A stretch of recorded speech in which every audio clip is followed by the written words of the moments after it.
Welcome to the TTS Talking Early Years podcast. Each week, we'll be joined by educational experts from across the globe, offering exclusive insights, inspiration, and guidance to help practitioners unlock the potential for learning in the early years.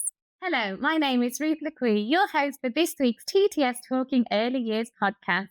I'm an educational consultant, also known as My Mummy Teacher, founder of MMT Play, and I'm passionate about inclusion and play within the early years. Throughout this series, we will be discussing a range of topics aimed at supporting SEN in the early years, inspiring you with guidance and resources to enhance your practice. I'm delighted once again to introduce Shardi Vaziri as today's guest. Welcome to the podcast, Shardi. How are you today? I'm great, thank you. Really excited to get into this episode. I think it's going to be a good one. Absolutely. We're going to finish on a high. We've had 3 incredible episodes already. I'm really looking forward to this one. If anybody hasn't caught up on last ones, which they totally need to go and do, please could you give us a little quick introduction all about yourself for our listeners? Yeah, I'm Shardi Vaziri, as Ruth said. I'm the founder of Early Years on a Shoestring, which is a way to support practitioners to become excellent early years educators. It really started off because no one's really got massive budgets these days, and I wanted to support people to begin to give their children excellent early years provision, but on a shoestring. And it's kind of developed now. And as my full-time job, I am an early years advisor. Absolutely. And it's been amazing to talk with you. And I'm so excited for this one. So to round up our 4th and final episode with you, we're going to focus on the importance of a clutter-free and a visually calming environment. So we want to touch upon avoiding that cognitive overload and the impacts, like we've spoken about before, that this can have on us as adults. So when we think about us as adults and we've developed systems where we're able to filter things out and we've got to that point more, but then for our 4-year-olds, things can be even more intense. How do we consider the impact of the environment on their concentration, on their behaviour, and what can we do about it to support them? Yeah. So early years classrooms are often a really busy environment with lots of exciting things going on. So we're not saying here to get rid of all of that excitement. What we're saying is looking at your classrooms with fresh eyes. Are there things in the environment which don't need to be there? So it could be that pile of paper in the corner. It could be storing things under tables, which causes visual clutter. It could be hanging washing lines from the ceiling with lots and lots of work hanging down. And what I always say to practitioners is, think about your teacher cupboard. So when you know that it's a big mess, you don't want to go in there. It's too overwhelming. You can't find anything. You don't know what's going on in there. And if you take something down, everything else is going to fall. But when it's really nice and tidy, you're more likely to be able to access your teacher cupboard effectively and find what you need to. So it's the same for our children in their classrooms. If they're walking into environments that are really cluttered and visually overstimulating, that's already going to be almost a barrier to that day and the learning in the classroom. So stripping back what you've got in your classroom. Do you really need the washing lines? Are they at a height that children can access that display? Or are they constantly doing this to be able to look at that display? If they are, who is that for? It's for the adults. Do we need it? No, take it down. Thinking about your displays on your walls, there's lots out there on beautiful classroom designs and lots of themes and things like that, which is fantastic. But things can become what I like to call wallpaper really easily and really quickly. So think about trying to keep displays on your display boards and making sure that those displays are child-centered and that the children feel included in those displays. Excuse me. And thinking about what else you might have displayed around your display boards or elsewhere in your classroom. We do need to have certain things to support us in teaching and learning. So it might be a number line, it might be your phonics frieze, but actually are those posters with those lovely quotes having an impact on the children or you on a day-to-day basis, or have they become wallpaper? Now, this is not a criticism on anyone. we are in our classrooms for a lot of our day, sometimes more than we are at home. And so we want to feel that those spaces are cozy and warm and inviting, but actually thinking about our children. Do we have things in the environment that have become wallpaper, are just clutter? And do we need to strip that back so they can access their environment really easily and effectively and independently? So I think looking at your environments with fresh eyes, perhaps asking your partner teacher or another member of staff in the school to come in and kind of gently talk about what they feel in your classroom or point out clutter, because often we are in there 24/7, so you might not see the clutter or the additional piles of paper or things that have kind of cropped up. And actually having someone else coming in and saying, oh, you could move that, or maybe we can put that in the cupboard, with their fresh eyes will support us to give our children the best and clutter-free environment that we can. Yeah, I love that. And I think touching upon that and this notion of avoiding cognitive overload, it's thinking, does everything actually need to be visually written down as well? So you touched upon having like really nice quotes. I love using like talking tins. So recording something in there. So if there's a particular quote that you want your children to actually be able to listen to and hear themselves, record yourself saying that quote, stick that on the wall, and then they can press the button to listen to it and hear it at this level where they're at. Most of them can't read yet. It's actually going to have more impact. And also, it's a voice, it's you. They're going to be like, oh, they're going to love hearing that. That has much more impact.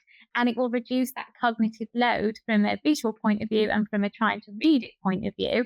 But we can also use, things like that, resources like that, to support those children with Zen in terms of the inclusive environment too, to make it more calming for them. Because if they've heard an instruction, or if they've heard something or they need reminding of things because their working memory perhaps isn't that great, we can record it into that tin, and they can break it down and they can listen to that repeatedly over and over again as they need to have that reminder within the environment. It just reduces that overload for that child and is a really useful tool to have up our sleeve to support them, which I think links in really nicely to behaviour. So we've spoken about a lot of this within the context of learning, but obviously we want our children their behaviour needs to be ready to learn. And I truly believe within early years, if their behaviour is dysregulated, there's a reason why I believe that for all people anyway. There's always a reason, whether it's an attachment difficulty or it's a specific learning difficulty, whatever it is, there's a reason why. So we've got to make sure that we are reducing that cognitive overload as much as we can, because then our children are going to feel more calmer, then their behaviour will be more regulated, then they will be in a better place to learn. And have you got sort of any experiences or any things that you think have worked well within your classrooms, like in spaces that you've set up that have been really calming, that have done that exact thing? They've promoted calmness, they've minimized distractions, and therefore they've had a really positive impact on the children's behavior within the setting. So the three things that I'd like to speak about really is the clutter, which we've already spoken about. So really thinking about the washing lines, your displays, what's kind of stored in the classroom. Does it need to be there, or can it go into your central store? The colours in your classroom. So there's lots out there about going neutral and having lots of brown backing paper and Hessian, which is lovely. But let's think about not stripping all the colour out of our classrooms. What we don't want is those really bright, garish colours, like the bright reds, the bright yellows, because that can be visually overstimulating for our children. And what we want is to calm down the feeling that they've got in the classroom and their behaviour, so they're ready to learn.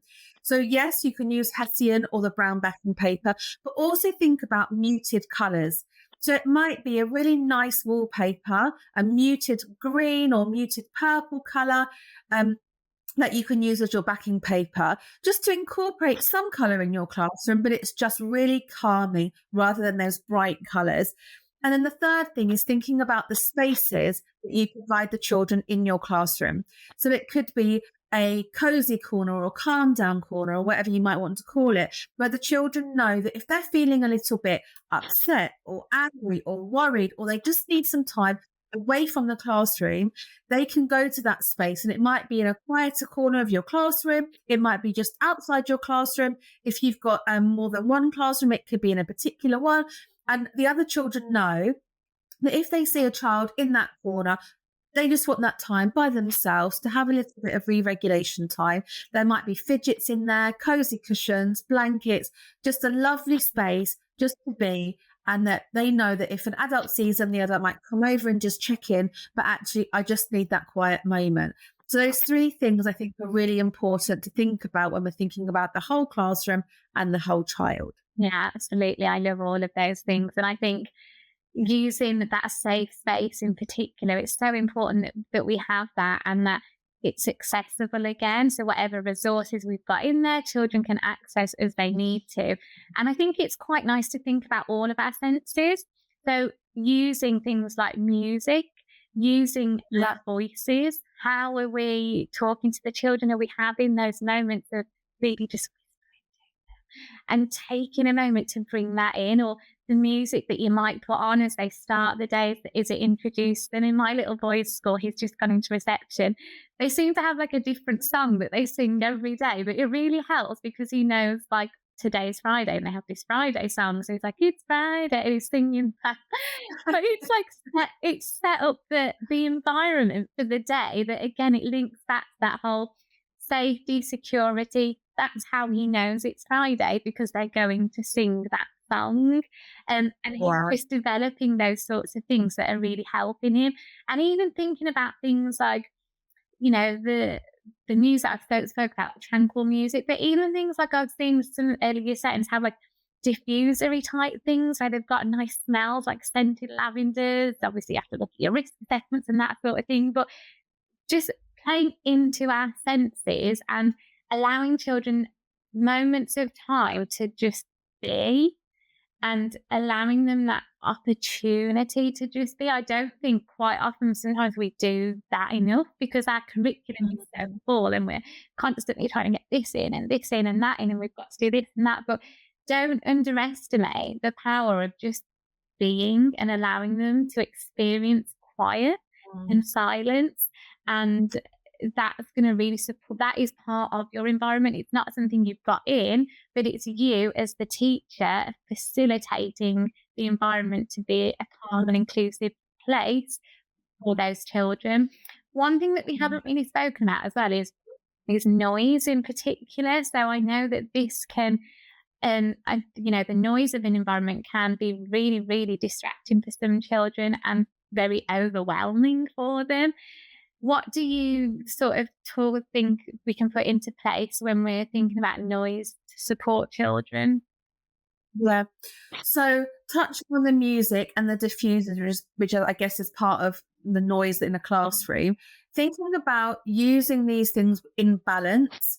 So like you suggested with your son's school, they come in, they sing that song and they know that that's the Friday song. Sometimes having that tranquil music on all day for the rest of the day, it just adds to that background noise. And actually, for most of our learners, I mean, even me as an adult, if there's that additional noise all the time, first of all, it just blends into the noise of the classroom, if you like. But actually, it doesn't add any benefit for the children. It just adds up to being noise in the classroom. So think about when you need to use that, whether it's they've come in from wet play or it's really windy outside or they're a little bit excited about something. Use it then to kind of calm them down a little bit.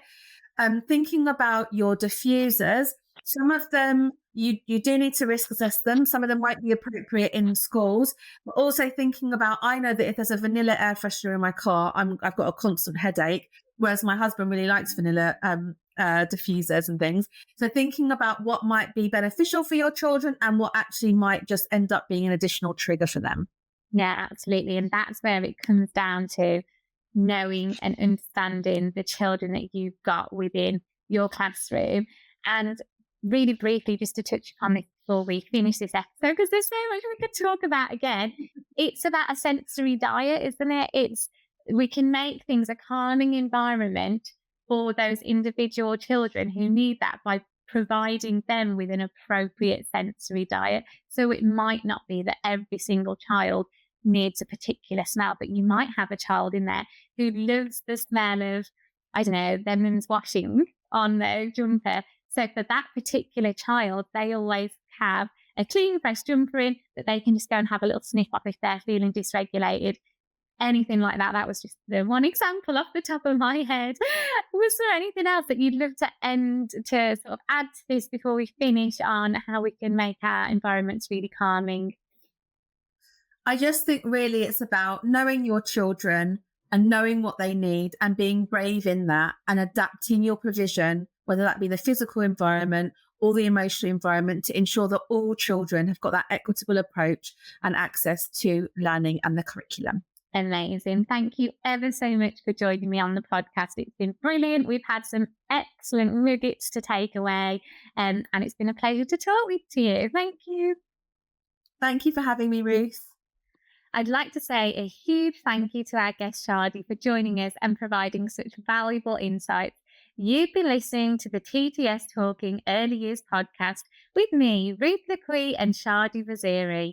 If you've been inspired by our conversation today, don't forget you can sign up via the link in our episode notes to be the first to hear about future episodes and access exclusive follow-up content, including ideas for your settings and links to relevant resources.